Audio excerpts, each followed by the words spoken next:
Assalamualaikum warahmatullahi wabarakatuh. Di sini kelompok kami akan mempresentasikan manajemen strategi mengenai kasus VWave's New Strategy Plan for the United States yang beranggotakan Gilang Primamuda dengan NIM 129, Siva Aulia Nugrahani dengan NIM 138, Tanisa Nusapitri dengan NIM 139, Nazwa Salsabila Isnaini 157, dan saya sendiri Muhammad Al-Thoriq Al-Fadila dengan NIM 131.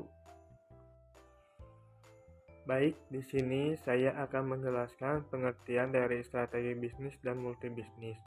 Strategi bisnis ialah rencana yang digunakan oleh sebuah perusahaan untuk mencapai tujuan bisnis dalam suatu lini bisnis atau segmen pasar tertentu. Sedangkan strategi multibisnis atau diversifikasi bisnis ialah rencana di mana perusahaan memutuskan untuk beroperasi dalam beberapa lini bisnis atau segmen pasar yang berbeda. Perbedaan strategi bisnis dan multibisnis pada fokus. Strategi bisnis, fokus utama strategi bisnis adalah pada satu lini bisnis atau segmen pasar tertentu. Sedangkan strategi multibisnis melibatkan beroperasi dalam beberapa lini bisnis yang berbeda. Fokus untuk mencapai pertumbuhan melalui diversifikasi dan resiko yang lebih tersebar. Resiko. Strategi bisnis. Resiko dalam strategi bisnis lebih terkonsentrasi pada kinerja atau segmen bisnis. Sedangkan strategi multibisnis, diversifikasi dapat membantu mengurangi resiko, meskipun salah satu lini bisnis mungkin tidak berkinerja baik. Manajemen sumber budaya. Strategi bisnis lebih berfokus pada satu lini bisnis, mengoptimalkan yang lebih besar dalam operasi dan sumber daya. Strategi multibisnis, manajemen harus mengelola berbagai lini bisnis dengan karakteristik yang berbeda yang memerlukan alokasi sumber daya yang cermat. Baik, selanjutnya akan membahas mengenai apakah masalah yang terjadi di Volkswagen menunjukkan bahwa para eksekutif Volkswagen mengacaukan strategi bisnis dengan periklanan atau suatu aktivitas pemesanan strategis. Jawabannya ialah masalah yang terjadi di Volkswagen tidak menunjukkan bahwa para eksekutif Volkswagen mengacaukan strategi bisnis dengan periklanan. Masalah yang terjadi di Volkswagen lebih berkaitan dengan penurunan penjualan, persepsi kualitas yang rendah, dan kurangnya model yang menarik bagi konsumen Amerika Serikat. Periklanan yang dilakukan oleh Volkswagen seperti kampanye yang menampilkan orang-orang selamat dari kecelakaan tanpa cedera dan kampanye dengan dominatrix Jerman tidak berhasil meningkatkan penjualan atau memperbaiki persepsi kualitasnya. Analisis yang kedua akan membahas mengenai apa 3 elemen penting yang ingin kita lihat dalam kampanye iklan yang sejajar dengan pesan strategi bisnis Volkswagen. 3 elemen penting yang ingin kita lihat dalam kampanye iklan yang sejajar dengan pesan strategi bisnis Volkswagen adalah 1.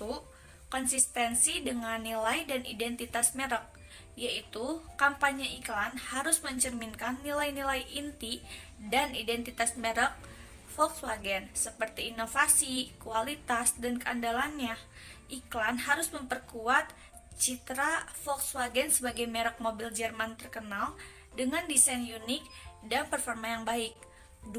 Ada fokus pada keunggulan produk, ialah kampanye iklan harus menyoroti keunggulan produk Volkswagen seperti teknologi canggih, efisiensi bahan bakar, dan kenyamanan. Iklan harus memberikan informasi yang jelas dan meyakinkan tentang fitur-fitur unggulan yang membedakan mobil Volkswagen dari para pesaingnya. Dan yang ketiga, yaitu relevansi dengan target pasar, atau kampanye iklan harus relevan dengan target pasar Volkswagen, terutama konsumen muda yang mencari mobil yang stylish, terjangkau, dan ramah lingkungan. Iklan harus menggambarkan gaya hidup dan nilai-nilai yang penting bagi target pasar Volkswagen, sehingga dapat menarik perhatian dan mempengaruhi keputusan pembelian mereka. Selanjutnya, informasi yang perlu dipertimbangkan oleh para eksekutif. Yang pertama, kinerja penjualan dan pangsa pasar.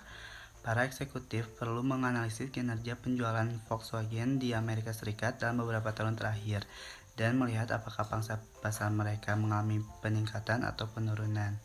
Yang kedua, persepsi merek dan kualitas. Para eksekutif perlu mempertimbangkan persepsi konsumen terhadap merek Volkswagen di Amerika Serikat, terutama dalam hal kualitas produknya.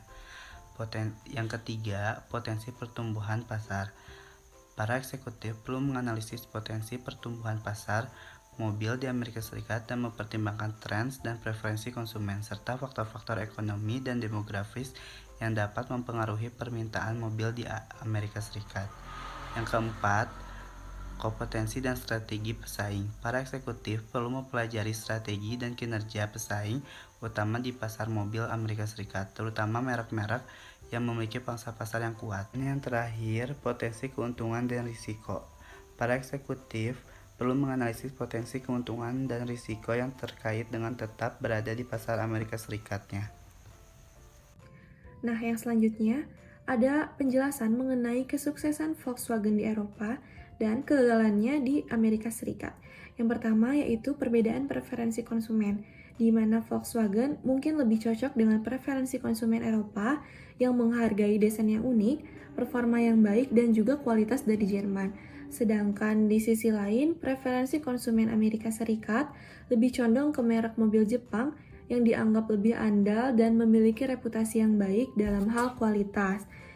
Nah, yang kedua, perbedaan dalam persepsi merek. Di Amerika Serikat, terdapat persepsi merek mengenai Volkswagen, yaitu kualitas Volkswagen tertinggal dibandingkan dengan pesaingnya. Sementara di Eropa, Volkswagen dianggap sebagai merek yang terkenal dengan kualitas yang baik.